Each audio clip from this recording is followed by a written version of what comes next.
know that what is happening with your body, these surges or waves or contractions or whatever you want to call them, are 100% normal and 100% expected and 100% doing their job. Hello to all of my beautiful birthing people. Today I have like an extra bonus video that I wanted to film for this week. It is the week after the Christmas holidays. If you celebrate those, Merry Christmas. Otherwise, happy holidays. Hope you're having a beautiful and fabulous winter. So over on my Instagram, which if you want to go check out, I'm NurseSabe there as well. I posted, do you have any questions for me? They could be about me, my pregnancy, or just like labor and delivery nurse questions in general. And I got a bunch of questions. I'm going to answer some of them today. I'm going to start off with the labor and delivery questions and then kind of move from there. And definitely, if you guys like this video, give it a thumbs up. Kind of lets me know that you'd like to see more like this. Without further ado, let's get started. So, a question that I get all the time in my DMs, and that I got particularly a few times with this Ask Me Anything question box, was, hey, what are some gifts that I can bring to labor and delivery so that my nurse can have something, my nurses can have something that are cost effective, COVID friendly, etc., etc. Well, first and foremost, I think it's really important, check with your hospital, your birthing center, the people who will be helping you give birth, to see what they might find appropriate for COVID. There are going to be some hospitals that have quite a few more restrictions on what they can take. In general, I recommend prepackaged snacks and food if you're going to bring food. And while I think it's great, yes, you bring us food before you have your baby. A lot of times people will like have like a basket that's right inside their room, or have that go to the nurse's station that's like, thank you for taking care of baby so-and-so. Like, thank you so much. We're so happy to have you. We love that. We love snacks. I will never turn down a snack. I think if you have a nice mixture of salty and sweet, that is always great. Maybe some chips, maybe some individually wrapped candy. Ooh, one time somebody literally brought like, this is a great, can you tell I'm pregnant? One time somebody brought a really great basket that was like things that I ate as a child. So it had like fruit roll-ups, Gushers, like crazy things I would never buy myself in the realm of possibly trying to be healthy. It's also nice if maybe there's some healthy options in there as well, but at 3 a.m., yes, I want Gushers, 100%. I want Gushers. So food is always a great option. Some people after they deliver like to do like little goodie bags, maybe with like some hand sanitizer, lotion, gum, self-care items. Those are always a great hit. If you want to give a gift card, I caution you, most places have a like maximum amount that a nurse can receive or a doctor can receive from a patient, typically about $25, but like a $5 coffee gift card so that they can get themselves a coffee, totally appropriate. But here's what I want you to know. The number one best gift that you can give a nurse in the United States is to write her a nomination for a Daisy Award. So a Daisy Award is a way in which the hospital recognizes outstanding nurses. And if your hospital participates in this program, you just get a nomination form, you fill it out, you send it in, she gets nominated for an award. And even if she does not win the award, your nurse still is going to get a pin and a recognition. They'll get to read your letter. And this letter is great because it also goes to their manager, right? So it's always, I have a special box, I'll pull it out, but I have kept every thank you card that I've ever gotten. It's so special to me that people write me thank you cards after I am lucky enough to be a part of their birth, that they like remember me in such a fond way that like we had a connection and a bond, and their birth, it makes me feel amazing. And so thank you cards are amazing. If that's all you can do, that's fine. But the Daisy Award nomination, if you really have a nurse that went above and beyond and was outstanding and like you felt made a really big difference, it's a great way to give her the recognition that a thank you card would give, but to also then give her management that recognition too.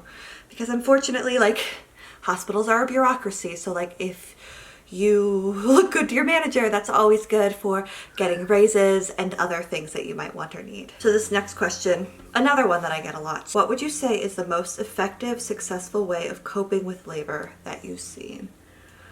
I think the best way to cope with labor is to be educated about what to expect and what is normal. To have a partner who is also educated on these things. The best way to do so is a childbirth education class. You often can do these through your hospital. I know with COVID sometimes they've been canceled or haven't yet moved online. I teach one through my hospital that has been moved online. And while there are some kinks to it, I do think that it's beneficial. I also think having a toolbox filled with tools, this is a big childbirth education thing, but a toolbox filled with tools of things that you can do to cope with labor is fabulous. Having positions that you know you can try, having breathing techniques you know you can try, having certain massages, essential oils, things of that nature that you know you can try. And what you do is you just do something until it doesn't work anymore, and then you move down the list and you just keep going. And having somebody in your corner who's really there to root for you and to tell you that you can do it is amazing. Whether that is your partner, that is your mother, your sister, a friend, a doula, all great. Unfortunately, with COVID, right now, a lot of hospitals are limiting to one support person, which often is your birth partner, the other parent in this situation. And so I think that taking a childbirth education class together and writing down the tools that you want to use and the things that you want him or her to say is going to be really beneficial. And to just be able to take those nice deep cleansing breaths and relax into it and know that what is happening with your body, these surges or waves or contractions or whatever you want to call them, are 100% normal and 100% expected and 100% doing their job. And when you're kind of able to resign to that fact and really just let the contractions happen and not fight them, I think that that's really beneficial. There's also a tip, and I need to put this in another video somewhere, that I love that I have been using with patients recently. I don't know where I read about it, somewhere online. I read a lot of labor stuff, but it is part of the gate control theory of pain. So get like a comb, like a barber shop comb. The combs that they have in the hospital are perfect.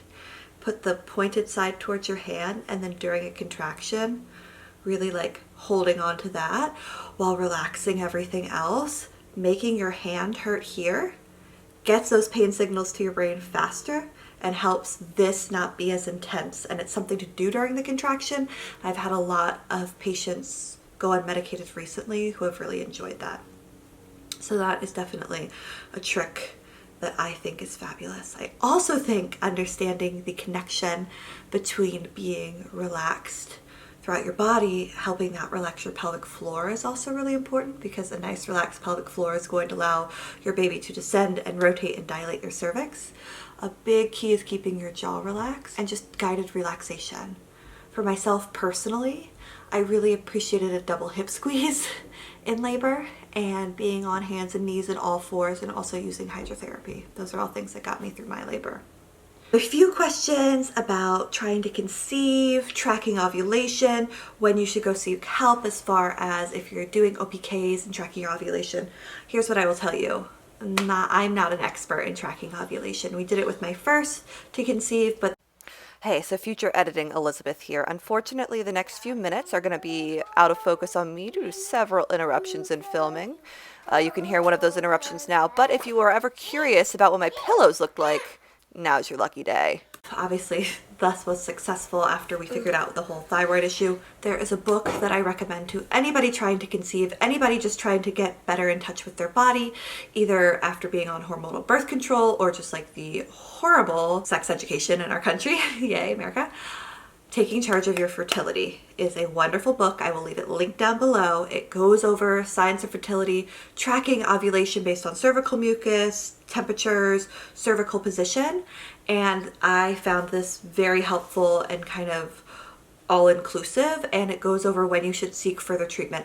But also, I really recommend, if you haven't done so already, to do a preconception visit with your OB, with your midwife, with whoever you see for your reproductive health care. So this could be like in addition to like your yearly pap smear, this could be in addition to just an appointment about birth control, or this could be where you can talk about what your cycles look like. If you have any concerns such as like endometriosis, PCOS, thyroid conditions that make it more difficult for you to ovulate or maintain a pregnancy, you can kind of get questions answered from there. And then from there, if they think that you need further help, they can always recommend that you see a reproductive endocrinologist.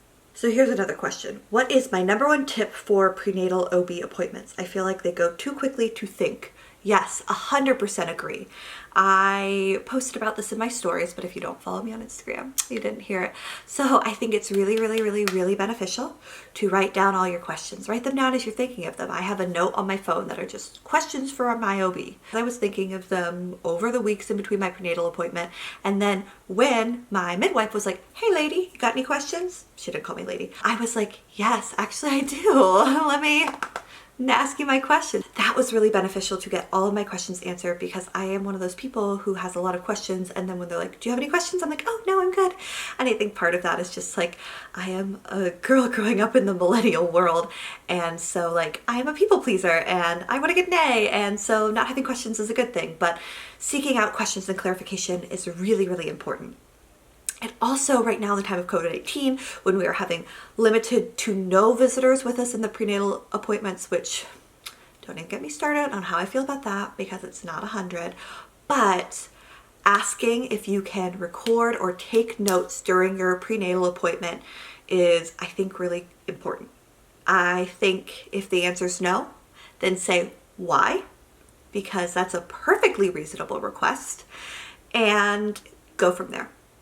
Because if they're challenged by your why and they're kind of like, oh, well, gosh, I don't know. I will say there are lots of different laws in different states about being single versus two-party consent states as far as recording. So I wouldn't just record without asking. You can probably take notes without asking. I think that's perfectly reasonable. They might be like, why are you on your phone, or why are you writing things down? Let them know that you're taking notes. But I think recording is actually going to be your best bet, especially if they're telling you news that is a deviation from the norm. Everything is okay. Keep doing what you're doing great. If you have been diagnosed with high blood pressure, intrauterine growth restriction, gestational diabetes, if you have something abnormal on an ultrasound, like, yes, please record the information, because if you're getting bad news, it takes a lot of brain power to listen to what they're saying. It takes a lot more brain power to comprehend what they're saying. And then it takes even more brain power to be able to take all of that in, comprehend it, compute, and be able to spit it back out correctly to a support person, or just to kind of process it later and figure out what you want your plans to be based on the information that you've been given and what kind of research you want to look into. So I think it's really important right now that we are advocating for ourselves in our OB appointments, that we are asking clarifying questions, and that we are taking some record, whether it's recording verbally what's going on or taking notes. Number one thing you wish laboring people knew before they come to the hospital. Okay, actually this one is a big one, because I think, I already talked about this, taking a childbirth education class can help combat a lot of our fears. It also can help make us prepared for labor. And one thing that we really harp on in childbirth education and just preparing for labor is how long that latent early phase of labor can be. So that is the time when you are going from about 0 to 6 centimeters dilated. It can be up to 24 hours in length. And those first 4 centimeters or so take the longest. And so how strong do the contractions need to be? Where do you need to be in your labor to come into the hospital? That's one thing that I wish people understood. Or the fact that you could be having contractions and your cervix isn't dilating, or it isn't dilating yet, and that's perfectly normal and shouldn't be discouraging, because your body is doing so much to prepare for labor. I really think it would be beneficial for all laboring people to feel okay and even good to go into the hospital and have a cervical examination, or have a cervical examination in the office because you think you're in labor and you're not super dilated yet. Let's say you're 2 or 3 centimeters, and be able to say, okay, I understand that I'm uncomfortable, but my cervix isn't super dilated yet. My baby's doing well based on the monitoring that they've done. I would like to go home and do some things at home and come back. The more time that you're in the hospital, the longer that you're in the hospital, the more interventions are going to happen more than likely. Interventions can be great and necessary. They also can lead to undue complications and changes in your birth plan. Laboring at home in a place that is safe for you is going to be the place typically that you dilate best. Now, obviously this is different for everybody, and there are people who are terrified to be at home and want the comfort of knowing that the healthcare staff is near. So adjust this to yourself, but understanding how long that early phase of labor can be, how yes, it can be uncomfortable, knowing skills to get through it, and knowing when to come to the hospital. And obviously it's not always crystal clear when to come to the hospital, but knowing that it's okay to go home and come back, I think would be really beneficial. That would be my biggest thing. I guess it's a whole list of things that I would love for laboring people to know. Oh, and also number 2, and perhaps more important, everything that happens in your pregnancy and your labor is a choice that is yours to make. And sometimes things are not presented like a choice, but they always are. And I'm not saying this to say you should go against your doctor's advice, but I am saying this because I think it's important that you respond to their recommendations with the idea that you are the one who makes the deciding factor. You have the power. And I always want my patients to feel like they have the power, because it's really important to me that I don't do anything without expressed consent, and that my recommendations are just that, recommendations on things that we can do to help support you best in labor. Due in the middle of April, do you think hospital regulations will be closer to normal by then? I wish I knew. I honestly am kind of hopeful. I was really hoping to have a birth photographer for my last birth. So I would love to be allowed to have more than one support person. But I just, I don't know. I don't know what the future's gonna hold. Cases are worse now than ever, so it's hard to say. Oh, here's one. Girl after my own bottom. How do you handle hemorrhoids? If you've gotten them, I'm 34 and 4 and dying. Well, yes, I have gotten them in the past. In fact, after I had my son, I think the most painful part of my recovery was my raging hemorrhoid. So I actually have a video all about hemorrhoids that I'm gonna link in the iCard, because it goes over everything, including a tutorial on how to poop. I don't actually poop in the video. I save that for my OnlyFans, but no, I'm just kidding. I don't have an OnlyFans. But yeah, that video is really beneficial on the things that you can do to make your booty feel better, because hemorrhoids are literally the worst. Oh, I love this one because I think this is important. How often do nurses actually read a written birth plan? Well, this nurse 100% of the time. And I'd like to say most do. Your experience is going to be different with every nurse that you have. But I think that what's important is that you have had discussions about your birth plan and shown your birth plan to your provider before you ever enter the hospital. Key tip, if it's on your prenatal that you have a birth plan that you want a low intervention, unmedicated birth, and they see that when you call and you say that you're coming, they're going to try and match you up with a nurse that best fits that. When nurses are changing shifts, they're going to try and find a nurse who best aligns with that viewpoint. All labor nurses have different skills and things that they're really focused and passionate about, and there is a great and large subset of us who are really passionate about unmedicated birth, about helping you meet your birth goals. All of us are passionate about helping you meet your birth goals, but some of us have done further education, further research, and are just more prepared. So they're gonna try and match you up with the nurse who has those similar goals as you. And I think every time you get a new nurse, they should be talking about your birth plan when they do report, which should be done at the bedside. But if you're not hearing them talk about it, have a bunch of copies and give a new copy to every nurse. There should be a copy in your chart as well. Be allowed to be heard, unfortunately. But yeah, I would think most nurses read your birth plan, and I would say most nurses want you to meet your goals, because I think that that is fulfilling when you get the birth that you want and we help facilitate you getting the birth that you want. That is when you're like, oh, this is why I do what I do. Maybe that's just me, but I really like to think that is true. Okay, I'm gonna go ahead and move on to questions about me and my pregnancy. Here's one that's kind of, whew. Any concerns re not being able to nurse directly with this baby, or more mellow because of baby number 2? I am not more mellow. I am very anxious about this. This is honestly, and this is so silly, but one of my number one things when we found out we were pregnant is like, I can't exclusively pump again. I don't want to do that again. I want to breastfeed my baby. Like, for me, breastfeeding is such a beautiful part of the mother-baby relationship. At least it was with my first. With my second, I have a whole video, and I'll put it in the iCards too, why I exclusively pumped. But basically, lip and tongue tie that while released still lacked muscle strength. My baby was super sleepy, would sleep for 8 hours, wake up with a dry diaper. I had postpartum depression. I was a freaking mess. Decided to exclusively pump. Was obsessive about exclusively pumping, which I really could only see like retrospectively, just like so much. And I am thankful for that whole experience because I feel like it really opened my eyes to what so many birthing people, breastfeeding and chest feeding people go through when breastfeeding doesn't go like a beautiful fairy tale. And I really like don't want that to happen again. Like, I have pumping PTSD. Like, I spend hours of my life pumping. But also, here's the thing. If it happened like that again,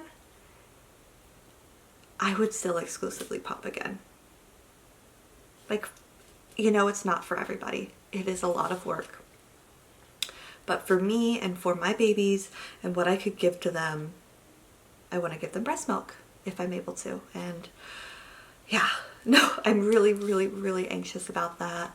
But I also know so much more, and I'm going to do a whole video about things that I'm going to do differently with this pregnancy, with this postpartum period, because I think a lot of it is getting my mental health under check a little bit earlier.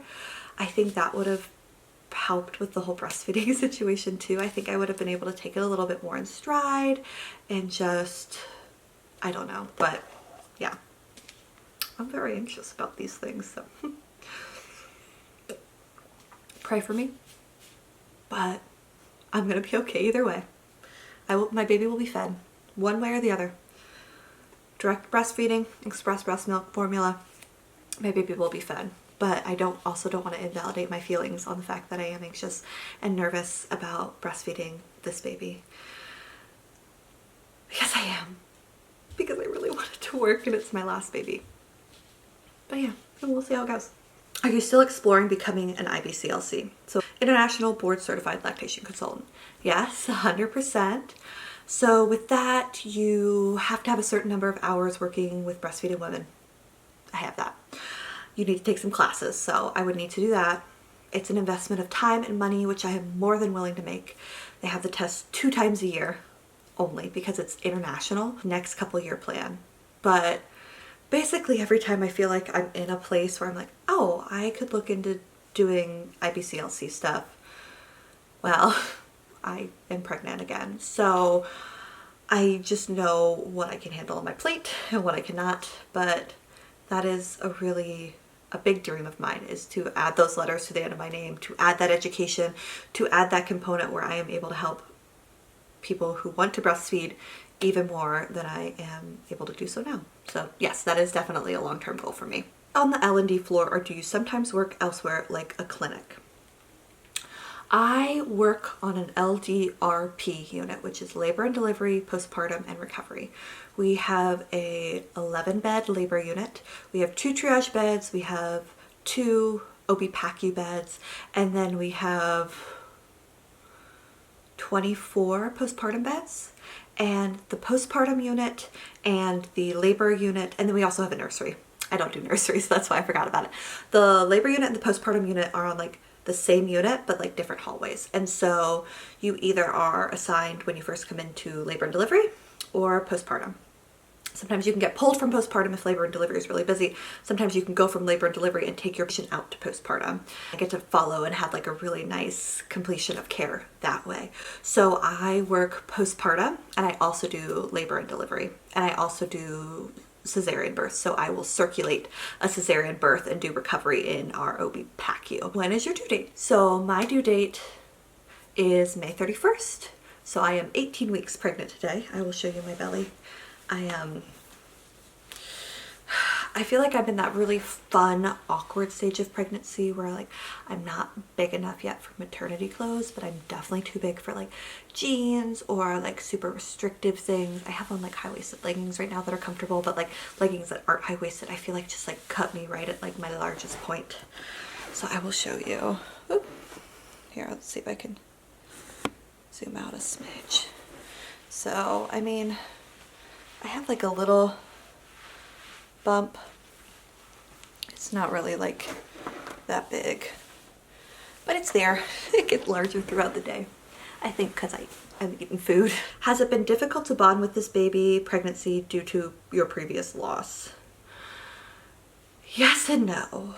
I think a little bit, and maybe that's why I still am like, oh yeah, like I guess I'm pregnant, but like I don't really feel super pregnant yet. But also I just like am so much busier with this pregnancy. I work part-time. I have 2 kids who are home most of the time because of COVID, and I have this YouTube channel that I'm maintaining, which I wasn't maintaining when I was pregnant with either of my other kiddos. For better or for worse, it's a decent amount of work, and so I don't know if I just am busy and feeling less attached to the pregnancy right now, or the fact that I haven't felt the baby move as much. I'm so happy and excited and wonderfully blessed for this baby, and we are so excited to complete our family and have a family of 3. But I don't know. Yes, it's been harder. I think I'm a little bit protecting my heart, and I think that's okay. And I think I'm an Enneagram 6. If you follow, it's like a personality test, which they're the loyalists, but they're also like worst case scenario planners, which is like super me. So I just like, I'm always like, okay, well, if this happens and this happens and this, it also makes me for a really anxious labor nurse. I think I do a really good job of like keeping my cool in the patient's room. But yeah, I'm always like, well, cardiomyopathy is the #1 killer of pregnant people postpartum.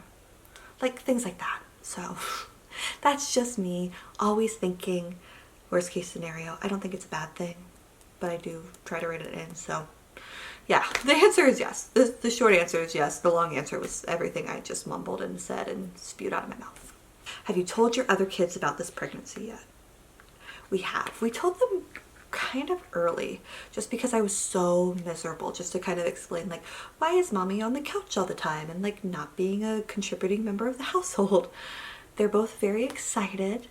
My daughter really wants a little girl. My son wants a little boy, but he's 2. I don't really think he knows what he wants, but my daughter's 4.5 and she's super excited. She's going to be such a great big sister.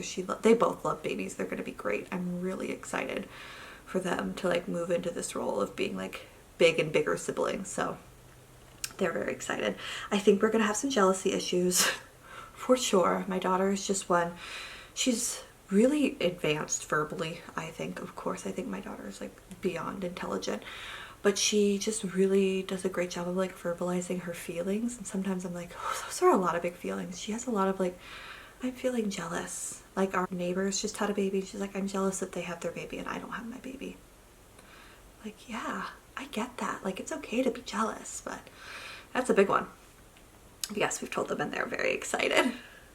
Will you continue on the same schedule when you're done with maternity leave? So right now I work 1 day shift a week and 1 night shift a week just for childcare purposes. I am technically like a day shift employee. So I work Tuesday day shift, Friday night. I only need Tuesday day shift coverage for childcare, which is great. But once we have 3, especially like with the pandemic and everything, I just am not super comfortable with like people coming into my house to care for my children or sending them out. So I think probably what we're going to do is I'm going to switch and work per diem or PRN and just work 1 weekend shift a week, because then my husband is in grad school right now, so he can watch them 1 day and then I can have them the next day so he can do his homework. I mean, it's going to be a lot for a couple of months after the baby's born and I go back to work, and then he'll graduate and it'll be much more manageable. Yeah, I still plan on working. Working to me is really, really important. I get a lot of joy and satisfaction from my job. I feel like what I'm doing is important, and I feel like I really, really, really, really like doing it. So I don't want to not be able to do it at least minimally, because I also don't want to lose skills. And so, you know, once my kids are in school, I definitely probably would go back to like a part-time position, working 2 shifts a week. That is the nice thing about nursing. We are quite flexible. And then last question is going to be, do you know the gender of your baby? So I'm going to make a whole video on things that I'm going to do differently with this pregnancy, with this postpartum period, just things that I've learned, things that have changed, things that I'm feeling differently about. But one thing that I am doing differently that is both exciting and stressful is that we are not going to find out the gender of this baby. So we are team green, and we will figure it out when we see the biological sex organs on our baby, whether they are biologically male, biologically female. We will find that out at delivery. So I am super excited about that and also super anxious. But we only have one more ultrasound before delivery, more than likely, unless I need further monitoring. So I just have to get it through that 20-week ultrasound, not see a penis or a vagina, and then I'm scot-free. And I'll just find out when I find out. I have no idea what it is. Everybody thinks it's a boy, so I think it's a girl, but I also think that it's a boy. I just want to be difficult. So we'll see. I would be very happy with either, because I love both of our children so much. My sister-in-law is also pregnant. She's due a month after us. They are going to find out. And I'm hoping that we have different gender babies. I don't care who has what, but I have so much crap to get rid of. I have saved every article of clothing, especially for my daughter. I have so much girl stuff. The boy stuff I was a lot more pared down and minimal with. We got a lot less hand-me-downs, but I got so many hand-me-downs with my daughter. And I just want to be like, here you go. Look at all this free stuff I'm giving you to get rid of. So that's my goal, because this is going to be our last baby. We are going to be a family of 5. It's going to be perfect and beautiful. And then my husband is going to do a little Michael Scott action, snip, snap with his vasectomy. I wanted to have kids, and you said that you wanted me to have a vasectomy. What did I do? And then, when you said that you might want to have kids, and I wasn't so sure, who had this vasectomy reversed? And then when you said you definitely didn't want to have kids, who had it reversed back? Snip, snap, snip, snap, snip, snap. I did. Okay. You have no idea the physical toll the 3 vasectomies have on a person. And that will be all she wrote. There you go. And that's all we wrote for this, because this is getting super long. I'm gonna go edit this and get it up to you guys shortly. Thanks so much for watching. Bye guys.